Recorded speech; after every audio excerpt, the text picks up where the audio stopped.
Perang Rusia-Ukraina sudah lama bukan sekadar duel dua negara. Ini panggung uji coba senjata. Ini laboratorium perang modern. Dan yang paling berbahaya, ini persiapan Rusia menghadapi musuh yang lebih besar, Amerika Serikat dan NATO. Dari rudal jarak jauh, drone pembunuh, sampai laser anti-drone, Moskow tidak sekadar bertahan. Mereka sedang memamerkan masa depan peperangan.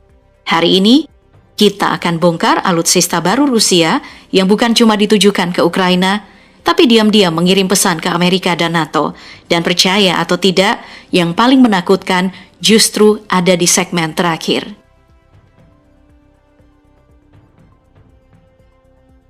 Pada malam 8 Januari, langit Ukraina Barat berubah menjadi pesan ancaman. Rusia menembakkan rudal hypersonic Oresnik ke wilayah Lviv, cuma beberapa ratus kilometer dari perbatasan Polandia. Serangannya secepat kilat. Reaksi dunia pun langsung keras, bukan tanpa alasan. Oresnik bukan rudal biasa, ini rudal balistik jarak menengah yang bisa membawa hulu ledak nuklir. Kecepatannya mencapai Mach 10 ataupun sekitar 13.000 km per jam, lebih cepat dari sebagian besar sistem pertahanan modern barat. Yang membuat Oresnik benar-benar ditakuti bukan cuma kecepatannya, rudal ini bisa membawa beberapa hulu ledak sekaligus menyerang banyak target dalam satu waktu. Artinya, satu peluncuran bisa berubah jadi serangan massal. Dan lebih parahnya lagi, sebagian besar sistem pertahanan udara barat nyaris tidak siap dalam menghadapi ancaman seperti ini. Sistem Patriot yang sudah dikerahkan ke Ukraina tidak dirancang untuk menangkis rudal sekelas Oresnik. Inilah sebabnya rudal ini bisa menembus pertahanan Ukraina dengan relatif mudah. Meski Rusia masih menggunakan hulu ledak konvensional, dampaknya tetap brutal, getaran ledakan terasa di seluruh Lviv. Inilah game changer Putin. Tapi kenapa sekarang? Jawabannya ada dua, menekan Eropa dan menekan Trump agar mau duduk di meja perundingan dengan syarat Rusia. Pertanyaannya sekarang, apakah Trump dan NATO akan gentar atau justru bersiap untuk eskalasi yang lebih besar?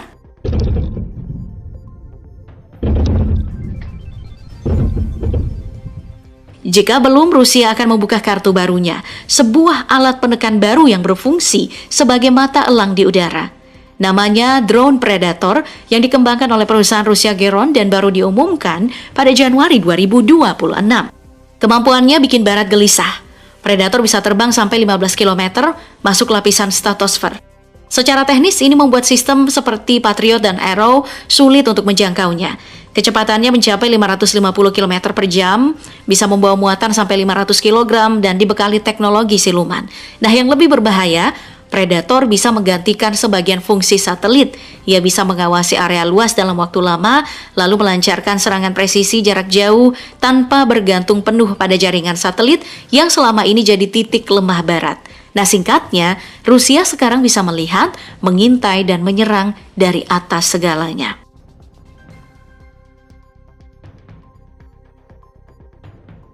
Rusia juga tidak lagi mengejar drone satu persatu dengan rudal mahal. Mereka memperkenalkan laser Bastov, sistem senjata laser berenergi tinggi yang diklaim mampu melumpuhkan drone FPV cuma dalam setengah detik dari jarak hampir 1 km. Nah, teknologi ini dirancang untuk menjawab satu masalah krusial di medan perang Ukraina, yakni serangan drone murah dalam jumlah masif. Dalam rekaman resmi yang dirilis, laser Bas ini bekerja nyaris tanpa campur tangan manusia. Sistem otomatis ini mendeteksi ancaman, mengunci target, lalu memancarkan sinar laser untuk membakar sensor, sistem navigasi, atau struktur drone. Hasilnya, drone kehilangan kendali dan jatuh sebelum sempat menghantam sasaran. Keunggulan utamanya bukan cuma kecepatan, tapi efisiensi biaya. Berbeda dengan rudal pertahanan udara yang mahal dan terbatas, laser hanya membutuhkan energi listrik. Artinya, Rusia bisa menghadapi gelombang drone FPV tanpa menguras persediaan senjata. Menariknya, Moskow juga mengklaim teknologi ini kelak dipakai untuk menjinakkan ranjau darat dari jarak aman, membuka bab baru perang berbasis energi, bukan lagi amunisi.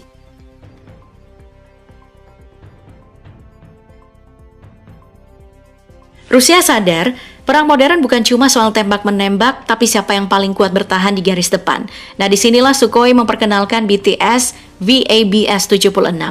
Ini bukan drone pengintai, ini bukan juga drone pembunuh. S-76 adalah UAV angkut berat yang dirancang khusus untuk logistik di medan perang beresiko tinggi tanpa melibatkan pilot manusia. Drone ini bisa membawa muatan hingga 300 kg, mulai dari amunisi, logistik medis, sampai perlengkapan tempur ringan. Dengan berat lepas landas sekitar 1.500 kg, S-76 masuk kategori UAV besar, nyaris setara helikopter ringan. Dalam operasi, S-76 ini memiliki kecepatan jelajah 180 km per jam, mampu terbang hingga 4.000 meter, dan menjangkau jarak 1.000 km tanpa pengisian ulang. Artinya, suplai bisa terus mengalir meski medan tempur makin berbahaya. Dan ketika logistik sudah aman, Rusia mulai memperkuat perlindungan pasukan darat.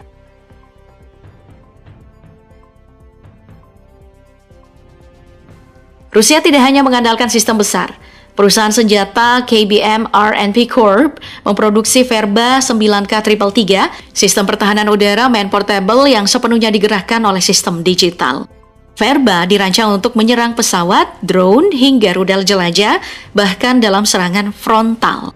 Jangkauan tembaknya mencapai 6 km dengan kecepatan rudal sekitar 500 meter per detik. Rusia mengklaim teknologinya lebih unggul dibanding sistem barat yang umumnya hanya mengejar panas target. Nah, di medan perang Ukraina, Verba berevolusi. Ia tidak lagi sekadar senjata panggul, tapi ia menjadi bagian dari taktik udara yang lebih kompleks, dipasang pada drone kamikaze Geran 2. Artinya, ancaman kini datang bukan hanya dari darat, tapi juga dari langit yang bergerak dan berpikir.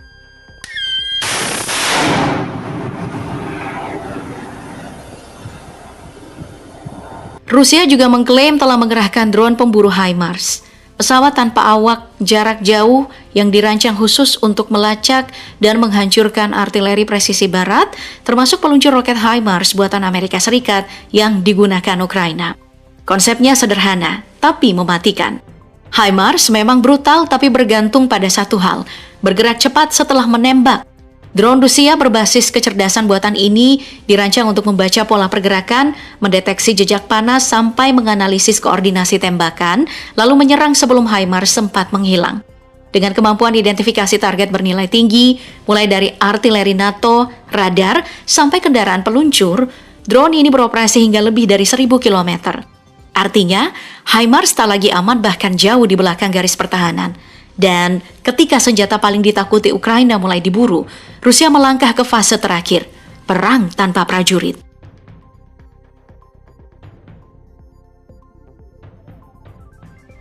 Rusia sekarang memperluas perang drone bukan hanya di udara, tapi di permukaan tanah. Mereka mulai mengerahkan kendaraan tempur darat tanpa awak generasi baru, dan dua nama paling menonjol adalah Lyaguska dan Impuls M yang diklaim sudah digunakan di medan tempur Ukraina. Lyaguska adalah robot kamikaze darat bertenaga listrik yang nyaris tanpa suara dengan kecepatan hingga 20 km per jam dan ukurannya kecil. Ia bisa menyusup ke posisi musuh sambil membawa muatan peledak hingga 30 kg, dikendalikan jarak jauh sejauh 3 km. Sementara Impuls M adalah UGV berantai serbaguna dengan daya angkut 1 ton, digunakan untuk logistik, penanaman ranjau, hingga evakuasi korban. Robot ini dibekali AI dan komunikasi anti-jamming, dirancang bertahan di medan perang elektronik modern. Ini bukan eksperimen, ini arah baru peperangan.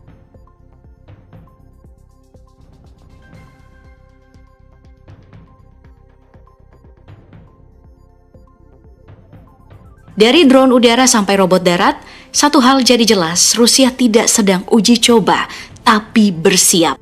Dan di Eropa, alarm pun berbunyi. Para pemimpin mulai bicara senjata tandingan. Pernyataan Presiden Prancis Emmanuel Macron jadi alarm keras bagi Eropa. Ia menegaskan Eropa harus memiliki senjata strategis setara dengan Oresnik, misil jarak jauh Rusia. Menurut Macron, uji peluncuran terbaru Moskow membuktikan keseimbangan kekuatan yang mulai bergeser. Tanpa kemampuan serupa, daya gentar dan kredibilitas militer Eropa terancam runtuh. Di atas kertas, NATO masih sangat kuat. Aliansi ini unggul dalam satelit dan pengintaian, jaringan intelijen global, serta teknologi canggih Amerika Serikat, mulai dari F-35, rudal JASSM, hingga sistem perang jaringan terintegrasi. Namun ada satu kelemahan fatal, yakni ketergantungan besar pada Amerika Serikat dan konflik kepentingan internal antar anggota. Sementara itu Rusia tampil dengan alutsista baru, persenjataan nuklir strategis, dan kemampuan balasan cepat.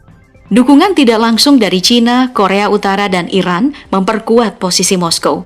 Rangkaian senjata canggih ini mengirim pesan tegas, yakni Rusia tidak sekadar menggertak, mereka sedang menyiapkan perang total melawan NATO.